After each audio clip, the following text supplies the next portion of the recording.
Time to walk over and chat with our NHL analyst, Frankie Corrado. I've said it before, I've said it again. This studio is the best lit studio in the entire network. Look at this beautiful lighting. And then I'll run over here. And then look at how beautiful it is here. It just makes us look great, Frankie. Lighting's fantastic in here. Oh, I'm out of breath after that sprint. See, I was never a runner. Frankie, Jets pick up a point in an overtime loss. Rangers are a good team. What did you take away from this performance in this one? You just think it's one of those things where the Rangers have become a team that's hard to play against. Yeah. And there's no freebies when you play against them. And I give the Jets a lot of credit. They stuck with it the whole game. It was one of those games where you watch it, it's dry watching a game like tonight where there's not a lot of chances, although the goalies made some big saves, Hellebuck and Shesterkin. And I was waiting for the game to break out. It never really broke out. And I would say in the past, maybe that's a game where the Jets lose interest, right? And then you see them make some mistakes along the way. And I give them credit. They didn't really do that tonight. They stuck with it. They scored some goals. The game gets to overtime, and you get some performances from some players that you would like to see. You got a goal from Nick Ehlers. Cole Perfetti played a lot more tonight, which is very important for that team. And I know Jets fans have wanted to see him play more here as the season has gone on. And Connor Hellebuck did his thing, making saves. So it's just one of those things now with the Jets where it feels like there's a belief within the group and a lot of players that have something to prove with the way last season went. I think the new players that have come in, they want to prove that they were worth it, that they can be big-time contributors to the team. And the players that were there last year, like that's got to leave a bad taste in your mouth. And this is a team that very well can make the playoffs. And I think a lot of those guys want to show that this year, that last year, the way things ended, that's not who they are. And they've bounced back in a big way. I give the Jets a lot of credit. They're better than maybe myself or a few other people thought they were going to be coming into the season. And it just goes to show you the direction of the team, right? Sign Scheifele, sign Hellebuck. Now everyone knows we're in this, we're making something of it, and I think that belief is starting to permeate through the group. And you make a great point about Perfetti. I know a lot of fans were wondering about the ice time late in the games and important moments, so it's good to see him out there when it counts. And then Blake Wheeler comes back, and, you know, it's interesting because he's such a fascinating figure for that team. An original 2.0 Jet comes back. What did you make of the whole the spectacle of him returning to Manitoba's capital? It was all very appropriate, right? Yeah. The video was great. The fans being on their feet, the standing ovation. I thought it was very appropriate for him. He spent a lot of time there. And, you know, we talked about how the Jets, you know, nothing really comes easy to them when they play against the New York Rangers. I would say, like, in general, things don't come easy to the Jets. It's not easy for them to sign big-name players. It's not easy for them to trade for big-name players. And so when a guy like that spends basically his whole career with that franchise, gives a lot to them, I think the fans showed their appreciation. I think the fans understand exactly what Blake Wheeler meant to that city, meant to the team, and I think it was a great moment. We saw his family involved as well in the box and a lot of the New York Rangers Blake Wheeler jerseys. I think it was very cool, and the emotions behind it were very appropriate. Well said.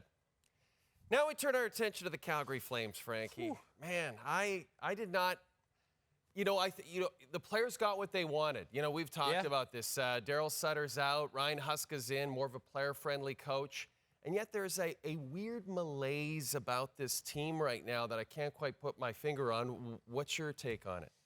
You could talk about the X's and O's or what's ailing the team on the ice, and when you get into that, you actually see that it's a lot of the same things that were ailing the team last year that is ailing the team this year. So it's not Sutter. That wasn't the issue, right? And you get into it and you see that it's a team that generates scoring chances, but stuff on the perimeter, nothing on the inside of the ice. Mm-hmm. And I think Nikita Zadorov hit the nail on the head when he talked about it's just some individuals going out there for escape, basically. And it's hard to play on the interior of the ice. It's hard to play in the slot area offensively. Teams don't want to give you that kind of stuff. And when you can't do it in five-man units and you're not connected up and down the ice, you're not going to get rewarded.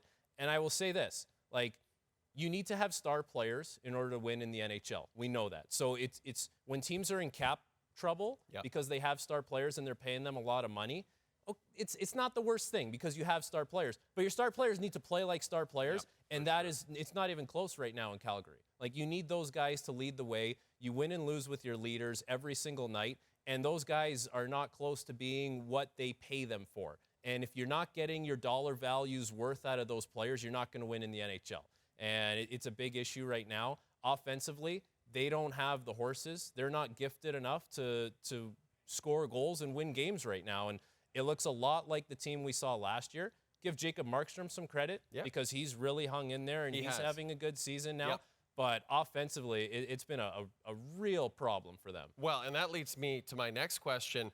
You're looking at that Elias Lindholm potential contract extension.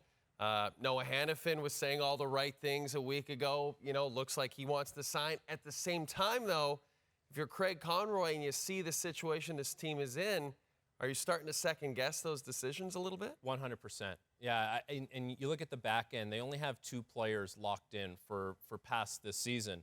And, you know, Noah Hannafin, if you see the way things have gone there, I don't know why the team or the player would really want to commit to more when you see the way the team is playing right off the hop. Right. Like, you probably want to see a little more time go by here and really know what the team is before you say, listen, why are we going to commit to you? Like, why do you want to commit here? Maybe we can move on from you. So the blue line could look very different. And Lindholm hasn't looked great either. No. Like, he's been a player along with Huberdeau and Kadri that have really struggled to get things going this year. And, like, I understand giving things another run when Tkachuk and Gaudreau left because you got a return in Weegar and Huberdeau that you really thought you could make things work. And that was fine and dandy.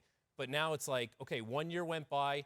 Now there's a new coach. It's still not going in the right direction. When you have these expiring contracts coming up, it's an opportunity to turn over your roster. Yep. And if things keep going this way, they absolutely have to find a way to turn over their roster to more youth and players that can help them down the road here, because I don't know how you can find much belief in the group they have right now. Let's end on a positive note. I like that. I want to talk to you about Quinn Hughes. I know you're a huge fan of this player. Playing almost 25 minutes a night, scoring a point a game. He's a +10 if you still believe in plus-minus. You know, we talk kind of going into the season, like, where is he among the elite defensemen in the National Hockey League? And after a couple of weeks into the season, you feel... Well, are you familiar with Canucks Twitter? Do you know this? Do you know this space? Do you know these people? I love it. I love the passion. Canucks Twitter is a crazy place. Yeah. Okay. They're very passionate about their players. And for me, Quinn Hughes is absolutely in the top tier of defensemen in the NHL. Who's there? Cale Makar, Adam Fox, Quinn Hughes. Like, if you want to throw Rasmus Dahlin in there. But Makar's one, and then there's a bunch of guys, you know, a few guys right there with him, and Quinn Hughes happens to be one of those guys. He's playing just under 25 minutes a night. He's been the heartbeat of this Vancouver Canucks team, along with Elias Pettersson, who's really established himself as one of the best centermen in the NHL. Like, he is unbelievable. The way he's playing right now, he deserves to be in the conversation when it comes to the Norris. He's been fantastic. And to go back to your comment about the plus-minus, you only care about it when you're a plus player because you get to use it for leverage. When you're a minus player, your teammates have failed you. And that's how that stat works. You finally explained plus-minus to me in a way that completely makes sense. I love this Canucks team because when you really look at it, you have an elite goalie, an elite defenseman, an elite center iceman, and now you're going to build around that. Rick Tocchet has them playing great defensively. It's a totally different team. That's the thing that kind of scares people about the Canucks, is that they've always had the number one goalie, the number one D-man, the number one center, and you're not just fitting them in and saying this is our number. No, this is a legit number one guy at each of those positions that are so vital in order to win games.